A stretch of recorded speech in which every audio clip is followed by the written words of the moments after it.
2025년에 마이크로소프트에서 10,000명 정도 해고한 거로 제가 들었는데 그중에 40%가 예요. 경력을 쌓을 수 있는 기회조차도 처음부터 AI하고 경쟁을 해야 되는데 AI 시대에 내 일자리가 사라진다 그런 질문을 하는 것조차가 아주 럭셔리입니다. 지금 여러분들이 하셔야 되는 거는 두 가지예요. 첫 번째는 안녕하세요, 한석준입니다. 우리 삶에 진짜 필요한 지식을 전하는 지식인 초대석 계속해서 카이스트 김드식 교수님과 함께합니다. 네, 어서 오십시오. 네. 지난 시간에 그 AI와 AGI 이런 얘기를 쭉 해봤습니다. 그러면서 사회가 얼마나 달라질까, 얼마나 변화할까 무섭기도 하고 낯설기도 하고 그래요. 이렇게 했을 때 직업적인 거, 직급적인 거 엄청나게 많이 변할 것 같거든요. 빅테크에서도 이제 대규모 해고가 일어나고 있으니까 가장 빠르게 사라지고 있는 그런 직책이 있다고 하는데 그게 어떤 건가요? 신규 채용을 안 하고 있습니다. 너무나 신기한 게 챗GPT가 소개됐었을 때는 막연하게 우리가 어떤 생각을 했었냐면 첫 번째, 단순 노동이 사라진다. 두 번째, 인공지능이나 컴퓨터를 어려워하는 나이가 많은 노동자들이 사라진다. 특히 중간 계급들이 사라질 거라고 생각을 했는데 가장 최근에 올해 들어와서 한두 달 전부터 드디어 거시경제적으로 의미 있는 데이터가 나오기 시작했고 한 달 전에 스탠포드 대학교에서 나온 논문을 보면 두 분야를 본 거예요. 개발자하고 커스터머 서비스. 누가 보더라도 AI가 대체할 것 같잖아요. 이 두 직업은. 그런데 보면 챗GPT가 등장하기 전까지는 이 두 직업에서 나이하고 상관없이 경기가 좋으면 일자리가 많아지고 경기가 나쁘면 줄어들고 다양하겠죠. 그런데 챗GPT가 딱 등장하고 2023년 1월 달부터 데이터가 완전히 흐트러지기 시작해서 22살에서 25, 막 칼레지 졸업하고 지금 첫 직장 갖는 신규 채용이 지금 완전히 무너지고 있어요. 미국에서 말씀하시죠? 미국 데이터입니다. 그리고 40살 이상 경력자들은 일자리가 늘어나고 있어요. 이거는 지금 가장 많이 효과가 보이는 게 소프트웨어 개발입니다. 그 이유는 뭐냐면 이제 인공지능으로 소프트웨어 코딩이 가능하거든요. 이걸 바이브 코딩이라고 보통 부릅니다. 물론 이미 2, 3년 전부터 AI가 코딩했었어요. 그런데 쓸 수가 없었습니다. 헬루시네이션 때문에. 여러분들 아시겠지만 현재 우리가 사용하고 있는 AI의 핵심은 트랜스포머라는 알고리즘이에요. 챗 GPT의 T는 트랜스포머를 얘기하는 거죠. 그런데 이 트랜스포머는 뭘 이해하고 정보를 만드는 것이 아니고 학습한 데이터에 있는 확률 분포를 학습한 다음에 데이터를 예측해 주는 거죠. 그러다 보니 문법적으로는 맞는데 내용이 틀린 걸 충분히 만들 수 있어요. 그러니까 그럴듯한 말을 아무거나 한다는 얘기죠. 근데 문법은 맞아요. 그러니까는 챗GPT가 처음 등장했을 때도 갑자기 세종대왕이 노트북 컴퓨터를 던졌던 일이 있다. 그런데 보세요. 이거 문법 맞잖아요. 스펠링도 다 맞아요. 내용만 틀린 거예요. 이런 걸 우리는 헬루시네이션이라고 부릅니다. 헬루시네이션은 문장일 경우엔 우리가 보고 헛소리군 하고 무시하면 되는데 AI로 코딩을 했다고 칩시다. 10만 줄을 코딩을 했어요. 헬루시네이션으로 콤마가 하나 잘못 만들어지면 이 코드가 안 돌아가고 그 콤마 하나 찾는데 드는 시간과 노력을 생각하면 처음부터 사람이 코딩하는 게 더 쉬울 수도 있어요. 그래서 지난 2년 동안 이걸 못 썼는데 특히 올해 들어와서 바이브 코딩이라는 이름으로 커저, 윈서프, 러브블, 볼트 같은 이제는 AI로 코딩만 하는 것이 아니고 디바깅까지 해주는 너무나 훌륭한 도구들이 등장해서 AI로 코딩이 웬만큼 가능해졌어요. 여전히 문제는 많습니다. 그렇지만 귀찮은 거, 반복적인 거는 충분히 할 수 있어요. 저도 오랫동안 코딩을 안 하다가 최근에 다시 커저로 코딩하기 시작했는데 와, 너무 편하더라고요. 타자기로 글을 쓸 때하고 워드 프로세서로 글을 쓸 때하고 똑같아요. 창작은 내가 해야 되지만 수정할 때 아시잖아요. 타자기 수정하려면 거의 불가능해요. 이거는 잉크로 그리고 그래야 되는데 워드 프로세서로 하는 순간 얼마나 쉬워요. 수정하는 게. 코딩도 비슷합니다. 단 커저나 윈서프는 쓰기가 좀 어렵습니다. 그래서 코딩 경험이 없는데 나만의 앱을 만들고 싶다 하면 러브블, 특히 스웨덴의 러브블이라는 회사가 지금 제일 잘 나갑니다. 이걸 쓰시면 실리콘밸리에서는 현재 유치원생들이 러브블로 앱을 만들고 있어요. 그래요. 내가 원하는 거 얘기하면 돼요. 예를 들어서 고양이 사진 한 장 집어넣고 고양이가 하늘에서 떨어지는 식의 테트리스 게임 만들어줘. 그냥 치잖아요. 10분 후 되면 그 게임 앱 하나 만들어줍니다. 근데 잘 돼요, 꽤. 와. 꼭 해보셔야 됩니다. 바이브 코딩은. 그래서 이런 바이브 코딩이 되다 보니 마이크로소프트에서는 이미 회사에서 자체적으로 쓰는 코드의 40%를 AI가 만들고 있대요. 그리고 현재 2025년에 마이크로소프트에서 아마 직원을 10,000명 정도 해고한 거로 제가 들었는데 그중에 40%가 개발자예요. 실질적으로 데이터를 보면 미국 AI 회사들입니다. 한 달에 개발자를 몇 명 채용했는지 보니까 2022년이 피크였었어요. 챗GPT 등장하기 바로 전이죠. 한 달에 평균 한 3,000명 정도를 채용했습니다. 그러니까 막 사람이 부족하니까 보너스 주고 데려오고 막 인도에서 데려오고 난리가 났었던 거잖아요. 최근에는 신규 개발자 채용, 그러니까 신규라는 것은 대학교 졸업하고 신규 경력자 채용은 여전히 늘고 있지만 신규 채용자가 지금 0이에요. 0이라고요? 그리고 이게 남의 나라 얘기가 아닌 게 제가 몇 달 전에 판교의 게임 업계 분들하고 얘기를 했는데 우리나라에서조차 이미 올해 초부터 신규 채용을 그냥 거의 안 하고 있대요. 왜냐? 그 정도는 AI가 한다라는 거예요. 걱정은 이거예요. 신규 채용이 없다라 그러는데 지금 2, 3년 전까지만 해도 소프트웨어 개발자 너무 필요하다 해서 전상과 막 키우고 그다음에 특히 문과 나온 졸업한 친구들한테 6개월 정도 자바스크립트 가르쳐줘서 국가에서 교육을 시켰습니다. 개발자로 업스케일링. 그리고 그 친구들 대부분 직장 찾았어요. 그런 친구들이 지금 가장 먼저 해고가 되고 있어요. 그런데 반대로 경력자들은 할 일이 많아집니다. 왜냐? 신규 채용을 안 하고 있잖아요. 인력이 줄어들고 있는데 더구나 AI가 한 실수도 누군가가 검증을 해야 돼요. 이게 지금 완전히 양극화가 되고 있습니다. 그럼 지금은 뭐냐면 업종하고 상관없이 제일 중요한 거는 내가 AI보다 경력이 더 있어야 돼요. 문제는 지금 어린 친구들은 대학교를 갓 졸업하고 경력을 쌓을 수 있는 기회를 지금 박탈당하는 거예요. 그게 지금 문제인 거예요. 그래서 저는 AI 시대에 내 일자리가 사라진다 그런 질문을 하는 것조차가 아주 럭셔리입니다. 이미 직장을 가지신 분들은 특히 한국에서는 저라면은 큰 걱정을 사실 안 하겠어요. AI가 일자리에 미치는 영향은 나이에 따라서 너무나 다릅니다. 여러분들 중에서 저같이 50대가 넘은 분은 우리는 진짜 운이 좋았어요. 지난 만년 인류 문명사의 모든 혜택을 다 받고 살다가 AGI한테 밀려나기 바로 전에 우리는 은퇴를 할 거거든요. 정말 기가 막힌 타이밍입니다. 사실은. 지금 30, 40대 분들도 큰 문제 없을 거예요. 여러분들은 이미 직장이 있고 경력이 있고 그다음에 노조가 있습니다. 문제는 지금 10대들이 문제인 거죠. 이 친구들은 전문 지식이 없잖아요.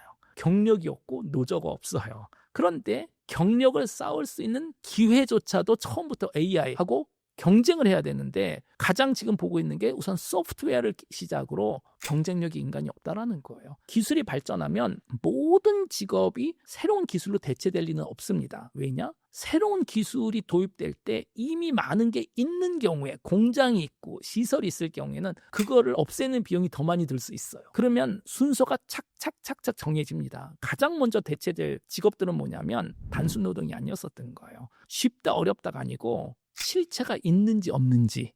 소프트웨어는 실체가 없거든요. 공장이 없는 거잖아요. 없애는 비용이 없는 쪽이 먼저 없어져. 맞습니다. 네. 실체가 있냐 없냐? 실체가 없으면 없애는 비용이라는 게 없기 때문에. 두 번째는 실체가 있는 직업들이 하나씩 없어지겠죠. 공장, 제조업 같은 경우에 좀 시간이 걸릴 겁니다. 이거는 왜냐하면 산업혁명 과정에서 보잖아요. 새로운 기술이 도입되면 특히 제조업은 바로 그 다음날 도입될 수가 없어요. 전기는 아마 1860년도, 70년도에 발명이 됐죠. 그런데 공장에서 기계들이 스팀 엔진이 아닌 전기로 돌아가기 시작한 건 사실 1920년도예요. 50년 정도가 더 걸렸습니다. 바로 다음 주 수요일부터 되는 건 절대로 아닙니다. 저는 이거는 뭐 앞으로 5년 후부터는 시작될 것 같아요. 세 번째는 뭐냐면 분명히 기술적으로 바꿀 수는 있지만 우리가 철학적으로 아마도 바꾸기 어려운 직업들. 신부님 같은 경우에 네네네. 또는 의사 선생님이 하는 건 AI가 단순한 건 끝까지 하겠지만 이게 인간의 생명을 다루는 거기 때문에 우리의 사회적인 구조나 또는 철학적인 관점으로 봤을 때 그래도 맨 마지막에는 사람이 결정을 해주세요라고 할 겁니다. 이런 관점에서 신부님 안전하지 않을 것이고 의사 선생님도 안전하고 판사님도 아마 안전할 거고 우리가 단순하게 뭐 빨간불을 지났다. 이거는 어딘가 ATM에 가서 벌금을 받겠죠. 그런데 정말 내가 뭐 몇 년 감옥에 갈 수 있다. 이런 판단은 마지막에 사람이 하도록 우리가 유지를 아마 할 겁니다. 기계가 하는 걸 받아들이지 않겠죠. 이거는 10년 이상 걸릴 거예요. 그래서 우리가 AI가 없애고 대체하는 직업이 뭘까라고 보냐면 직업의 성격을 우리가 분석을 하는 게 맞는 것 같아요. 그리고 대부분 직장인들, 노동자들에게는 첫 두 스테이지가 제일 중요합니다. 지금 이 프로그램 보시는 분들 중에서 신부님이 몇 분이나 있겠어요, 여기서는. 첫 번째, 실체가 있는지 없는지를 반드시 보셔야 되고 내가 지금 하는 일에. 실체가 없는 건 소프트웨어, 컨텐츠. 당연히 여기도 실체가 없는 경우가 꽤 있습니다. 아주 조심을 하셔야 되고 두 번째 스테이지에서는 실체가 있지만 시간이 좀 걸리는 그런 분야가 있지 않을까 싶네요. 그렇게 생각하니까 참 무섭습니다. 그러면 정말 그 AGI 시대가 일반화가 된다면 정말 많은 사회의 변화가 있을 텐데 그 시대에도 변하지 않게 반드시 필요한 어떤 인간의 능력이라면 그게 뭘까요? 제일 잘하는 능력. 그게 뭐냐면 지금 현재 AGI 시대를 슈퍼스타 경제 시스템이라고 부릅니다. 뭘 하든지는 크게 상관이 없어요. 얼마만큼 잘하는지가 훨씬 더 중요합니다. 내가 뭘 하든? 네. 예를 들어서 이거죠. 뭐 제가 우리나라 초등학생이 몇 명인지 모르겠어요. 그냥 100만 명이라고 칩시다. 100만 명한테 코딩을 가르쳐줘요. 100만 명이 코딩으로 먹고 살까요? 절대로 그럴 리 없어요. 제일 잘하는 10% 정도 먹고 살 거고 나머지 90%는 우선 코딩 싫어해요. 그리고 아마 못할 거예요. 그러면 이 친구들은 90%는 어차피 코딩으로 경쟁력이 없는데 그 시간을 낭비만 한 것이 아니고 기회비용이 어마어마합니다. 자기가 잘할 수 있는 걸 연습할 수 있었던 시간이네요. 우리 인간이 가진 시간 하루에 24시간, 잠자는 시간, 밥 먹는 시간 다 빼면 교육과 경력에 투자할 수 있는 시간이 그렇게 많지 않습니다. 그 어느 자원보다 소중한데 내가 경쟁력 없는 것에 올인하면 사실은 코딩을 너무너무 못하는 친구인데 이 친구는 전 세계에서 줄넘기를 제일 잘하는 사람일 수도 있어요. 줄넘기를 너무 잘해서 틱톡 스타가 될 수도 있어요. 이 친구는. 그럼 그거로 백만장자가 될 수도 있었을 텐데 경쟁력이 없는 것에 투자를 해서 성공을 못하는 거죠. 그럼 이제 질문이 그거죠. 어떻게 하면 가장 잘할 수 있을까? 그런데 이거는 교육학적으로 이미 답이 다 나와 있어요. 우리 인간이 특이하게도 내가 능력이 안 되고 관심이 없더라도 시간과 돈을 많이 투자하고 학원에 많이 보내면 중간 정도는 대부분 합니다. 특히 대한민국 사람들은 똑똑하거든요. 저는 뭐 전 세계에 한 바퀴 돌아가면서 살아봤기 때문에 비교가 가능한데 진짜 똑똑해요. 글로벌하게. 근데 이게 안 좋아요. 똑똑하기 때문에 내가 능력이 없고 하기 싫은데도 중간 정도는 다 합니다. 좋아하는 걸 찾으면 좋은데 그렇지 못하게 될 확률도 있는 거죠. 그렇죠. 그런데도 똑똑하니까 중간 정도는 하고 저는 대한민국 국민들에겐 큰 문제가 두 개 있다고 봐요. 하나는 상대적으로 똑똑합니다. 두 번째는 상대적으로 착해요. 그러다 보니 능력이 안 되고 하기 싫은 건데도 부모님들이 시키면 중간 정도는 하고 유럽 사람 같으면 욕하면서 나갔을 텐데 참고 합니다. 착하니까. 이게 좋아 보이죠? 아니에요. 이게 안 좋은 거예요. 왜냐? 인공지능 시대는 중간으로는 먹고 살 수가 없는데. 중간인 사람은 필요가 없. 네. 중간 정도는 AI가 해주거든요. 그러면 가장 잘해야 된다라. 너무 무섭다.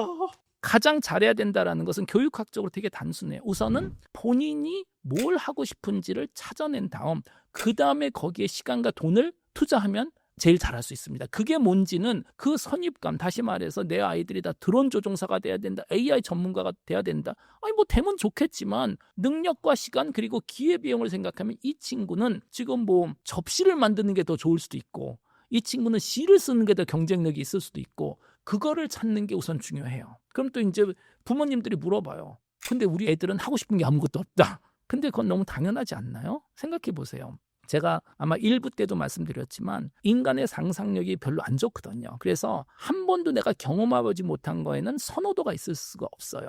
그럼 우리나라 아이들의 현실을 봅시다. 이 아이들은 우리가 물어볼 수 있겠죠. 그래서 커서 뭐가 될래? 선호도가 있을 수가 없잖아요. 왜냐? 대한민국 아이들은 학교, 학원, 선생님 성적이라는 가상현실에서 지금 자라고 있어요. 이게 진짜 현실이 아니잖아요.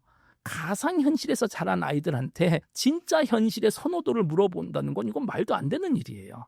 제가 최근에도 초등학교 선생님하고 얘기했는데 진짜 깜짝 놀랐어요. 우리나라 초등학생들의 한 반의 반 이상의 꿈이, 직업이 유튜브 스타라는 거예요. 그리고 그들의 부모님의 꿈은 의사입니다.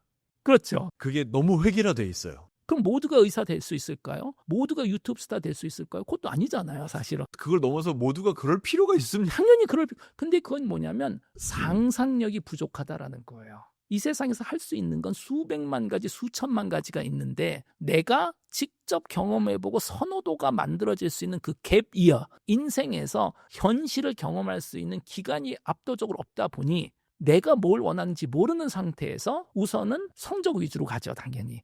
그러니까 괜히 성적으로 갈 수 있는데도 그 아래로 가면 아깝다고 자꾸만 생각을 하잖아요, 부모님들이. 아깝다는 말을 하더라고요. 그게 말이 안 되잖아요. 의대 갈 성적인데 의대를 안 가면 아깝다고 하더라고요. 그게 아깝다라는 개념 자체가 말이 안 되는 거고 이게 AGI 시대에는 정말 아무 의미 없는 행동인 거예요. 그 사람은 사실 다른 거 할 수도 있었는데 또 우리나라 같은 경우는 대부분 대기업에 갑니다. 성적이 좋으면. 그다음에 뭐 4대 기업에 들어갔다고 칩시다. 다 성적 맞춰서 회사 안에서도 그렇게 올라갈 거예요. 그런데 끝이 뭔지 우린 다 알잖아요. 50살 넘잖아요. 지금 요즘은 40이라 그러더라고요. 그때 어떻게든지 퇴직을 한 다음에 자영업에 뛰어들었다가 잘못돼서 어려워지고 바로 그거예요. 40살 정도 되면 나가라 그래요. 그러면 치킨집을 열어요. 대부분 망합니다. 성공하는 분도 있겠죠. 그럼 그때 와서 내가 인생에서 원했던 게 뭐였지라고 질문을 그때 하는 거예요. 그러면 우리의 미래가 그렇게 암울할 수 있다는 걸 감안하고 그럼 그 시대에 뭐 조그만한 자본이라도 쥐고 있기 위해서 지금 내가 무엇을 해야 나의 어떤 생산성을 좀 올릴 것이냐라고 생각할 때 AI에 어떤 기술들을 좀 빨리 배워보는 게 좋을까요? 네, 우선 AI 자체는 자전거 타는 거랑 비교하시면 좋습니다. 자전거는 자전거 백과사전을 100번 읽어도 못합니다. 자전거 교수 강연을 100번 들어도 자전거는 못하고 자전거는 직접 타보고 한 10번 넘어지면 배웁니다. 그래서 지금 여러분들이 하셔야 되는 거는 두 가지예요. 첫 번째는 인공지능, 그것도 가장 최신 인공지능, 그것도 가장 어려운 인공지능을 정말 많이 경험을 하셔야 됩니다. 그냥 챗GPT한테 오늘 날씨 뭐야 이런 거 얘기하는 게 아니에요. 정말 복잡한 사무 업무도 좀 시켜보고 바이브 코딩으로 코딩도 해보시고 나노 바나나로 만화책도 만들어 보시고 비오3 같은 거로 본인 인생 이야기를 담은 5분짜리 단편 영화도 만들어 보시고 경험을 하면 할수록 이제 느낌이 생기실 거예요. 이건 가능하다, 이거는 불가능하다, 이거는 몇 년 정도 걸릴 것이다. 그래서 제가 항상 말씀드리는 게 인간 대 기계의 경쟁이 아니고 인간과 나보다 AI를 더 잘 활용하는 다른 인간들하고의 경쟁이지 않을까 싶습니다. 경험을 많이 하시고 이게 지금 과거 얘기가 아니기 때문에 다 정리가 된 게 아닙니다. 5년 후에는 교과서가 있을 거예요. 예를 들어서 유튜브 채널을 AI로 더 효율적으로 운영할 수 있는 방법이라는 레시피가 있을 거예요. 그러면 5년 기다리셔도 돼요. 문제는 경쟁자가 완성되지는 않았지만 미리 쓴다면 초격차가 생겼을 뿐이 없다라는 거예요. 완벽함을 추구하면 추구할수록 초격차가 점점 벌어지는 거예요. 결과적으로. 정말 작년까지는 재미나이가 없었고 3개월 전까지는 나노 바나나가 없었는데 그러면 연말엔 또 뭐가 있을까요? 그러니까요. AI에서는 여러분들이 오늘 쓰시는 인공지능이 가장 후진 인공지능입니다. 그래서 완벽하지 않더라도 먼저 써보고 특히 경쟁자가 하기 전에 먼저. 이게 첫 번째고 두 번째는 돈을 벌어 놓으셔야 돼요. 어떻게 벌까? 투자를 잘 하셔야 되겠죠. 어디다 투자를 할까? 너무나 좋은 게 최근에 인공지능 덕분에 데이터 센터 지금 뭐 투자 붐이 벌어진 거잖아요. 이 액수들이 상상을 초월하는 게 매년 지금 수천조 수준의 투자가 되고 있습니다. 올해만 미국 GDP의 1.2%가 데이터 센터에 현재 투자가 됐대요. 유일하게 역사적으로 미국에서 더 많은 투자를 한 건 1880년도 기차길 질 때 6%인가 GDP를 투자했답니다. 그런데 지금 예측은 2030년에는 미국 GDP 5에서 6%를 투자할 거라고 얘기하고 있습니다. 근데 문제가 있잖아요. 오픈 AI도 며칠 전에 또 뭐 690조인가 투자해서 스타게이트를 5개 만들겠다라고 했어요. 뭐 하겠죠. ROI를 어떻게 할 건데 이거를 Return of Investment 아무리 계산해도 안 나와요. 그 숫자가. 한 사람한테 구독료 뭐 1,000만 원 받을 것도 아니잖아요. 그 얘기는 뭐냐면 이건 제가 매우 조심스러운데 데이터 센터 버블이 지금 만들어지고 있는 것 같아요. 버블은 언젠가 터집니다. 단 터지기 전에 나오시면 됩니다. 제 느낌은 이제 막 버블이 만들어지기 시작했기 때문에 아직은 터질 때는 아닌 것 같아요. 올해는 안 터지겠죠. 내년? 모르겠어요. 단 버블이 생기기 전까지는 지금 미친 듯이 투자를 하기 때문에 이런 데이터 센터 수천 개가 지금 만들어져야 된다고 알려져 있는데 그럼 거기에 들어가는 부품들이 반드시 있잖아요. 고성능 변압기 있어야 되잖아요. 칠러 있어야 되잖아요. 큰 케이블이 있어야 되잖아요. 그렇게 보시면 돼요. 그런 쪽으로는 버블이 터질 때까지는 무조건 갈 수밖에 없다. 당연하죠. 샘 얼트만이나 이런 분들도 맨날 얘기해요. 이분들은 투자자니까 난 이해가 안 간다라는 거예요. 지금 돈 벌 수 있는 기회가 이렇게 많은데 왜 사람들이 지금 AI 때문에 투덜거리냐는 거예요. 인류 역사상 가장 큰 돈을 가장 짧은 시간에 벌 수 있는 기회가 지금 만들어지고 있다. 뭐 그분 시선에서는 그렇게 볼 수 있겠죠. 참고로 저는 투자를 절대로 안 하는 사람입니다. 그러면 지금부터 향후 5년, 10년 동안에 각 세대별로 이 AGI 시대를 맞이하면서 무엇을 준비해야 되나요? 50대 이상 된 분은 큰 돈 벌 생각하시지 마시고 있는 거를 지키시는 게 가장 안전빵이지 않을까. 있는 돈을 잘 지켜라. 있는 돈을 잘 지켜라. 첫 번째. 아주 젊은 분들 10대, 20대는 아직까지는 투자에 대해서 고민하실 필요는 없을 것 같아요. 아직은 성장을 하는 시기고 어쩔 수 없이 인공지능하고 죽을 때까지 함께 살아야 돼요. 나의 협업자가 될 수도 있고 나의 경쟁자가 될 수도 있고 나의 능력을 곱하기 해주는 시너지가 될 수도 있겠죠.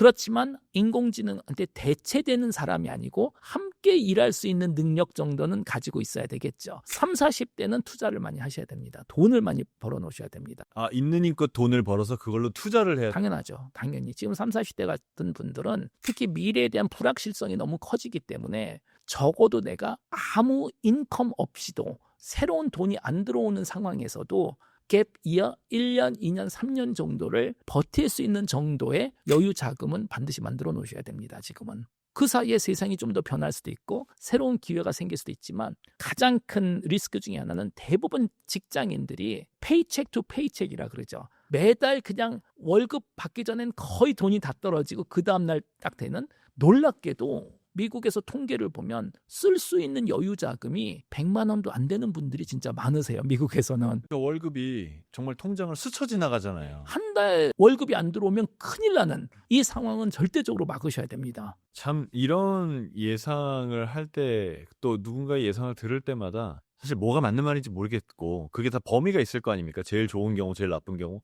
이 범위 안에서 어떻게 가냐의 문제인데 그 나쁜 쪽을 상상하면 정말 무섭습니다. 그렇죠. 나쁜 쪽을 우리가 왜 생각할까요? 이유가 있습니다. 지금 뭐 일부러 이 프로그램 보시는 분들을 우울하게 만들려고 제가 이런 시나리오를 얘기해 주는 게 절대로 아니고요. 저도 당연히 실리콘밸리에 있는 제 친구들이 얘기하는 대로 AI가 도입되고 AGI가 도입되면서 지구가 천국이 되면 얼마나 좋겠어요. 유토피아가 되면. 유토피아를 반대하는 사람이 절대로 아닙니다. 그런데 우리가 디스토피아를 걱정을 막 해요. 근데 유토피아가 되면 이건 얼마나 고마운 일이에요. 그냥 받아들이면 됩니다. 그런데 우리가 막연하게 유토피아가 될 거고 아무 플랜 B나 C를 준비하지 않은 상태에서 디스토피아가 오면 이거는 그냥 실망으로 끝나는 게 아니에요. 큰일 납니다. 우리가 아침에 차를 몰고 출근을 할 때 우리는 안전벨트 다들 맵니다. 그런데 실질적으로 사고가 날 확률은 그렇게 높지 않아요. 그날. 아주 낮습니다. 그런데 사고가 한 번 나면 내가 최악의 상태는 죽을 수도 있잖아요. 교통사고라는 게. 그 데미지가 너무 크기 때문에 안전벨트라는 불편함을 감수하면서 확률이 매우 낮은데도 벨트를 매는 거예요. 저녁에 퇴근하고 집에 와서 야, 나 오늘 하루 종일 안전벨트 맸는데 사고도 안 내더라. 이게 무슨 삽질했냐? 아무도 안 그래요. 그냥 고마운 거예요. 사고 안 났으니까. AI도 똑같습니다.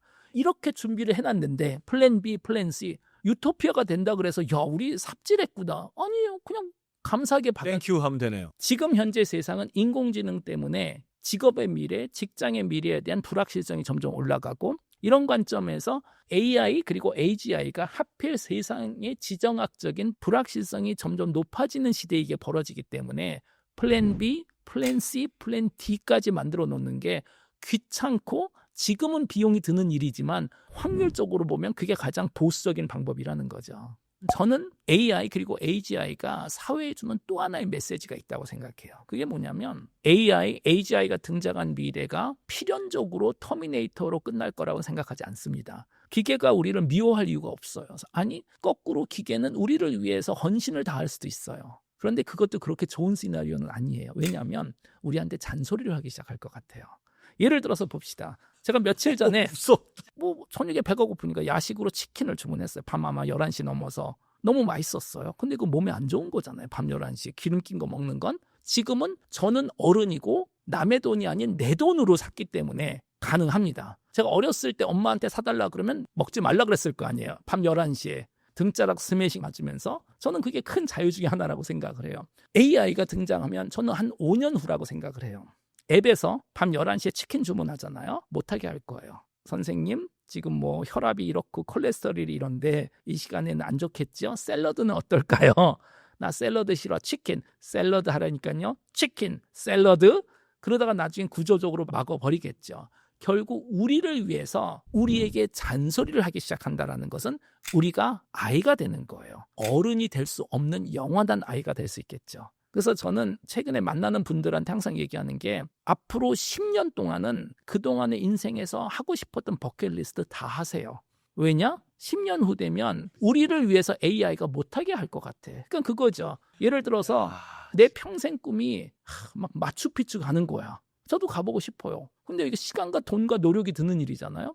AI한테 비행기표 하고 하라고 그러겠죠. 에이전틱 AI한테 시키겠죠. 그럼 하다가 이 녀석이 제 인생을 분석한 다음에 죄송한데 은행 계좌에 돈이 이 정도뿐이 없고 마추픽추는 그냥 유튜브에 가도 또는 메타버스로 진짜 그럴싸한 게 영상이 있는데 그게 낫지 않을까요? 라고 얘가 얘기할 것 같아. 그래서 저는 AI 유토피아라고 우리가 그리는 미래조차도 인간이 너무너무나 합리적으로 현명하게 사는 미래인데 그것도 저는 디스토피아 같이 보여요. 저는 인간은 술도 마시고 진흙탕에서도 좀 뒹굴고 망가지는 게 인간의 모습 중에 하나라고 생각을 해요. AI 시대에는 그게 아닐 수도 있다라는 거예요. 우리가 어떤 마음으로 AI 시대 혹은 AGI 시대를 받아들여야 될지에 대해서 조금은 그래도 감이 생겼지 않나 싶습니다. 오늘 장시간 얘기해 주셔서 고맙습니다. 네, 감사합니다. 자, 오늘 지식인 초대석 다가오는 AI 혹은 AGI 시대에 대한 이야기를 긴 시간 얘기를 해봤습니다. 오늘의 이 영상을 듣고 다가올 미래에 좋은 전략을 세우실 수 있기를 저는 진심으로 바랍니다. 오늘도 시청해 주셔서 고맙습니다.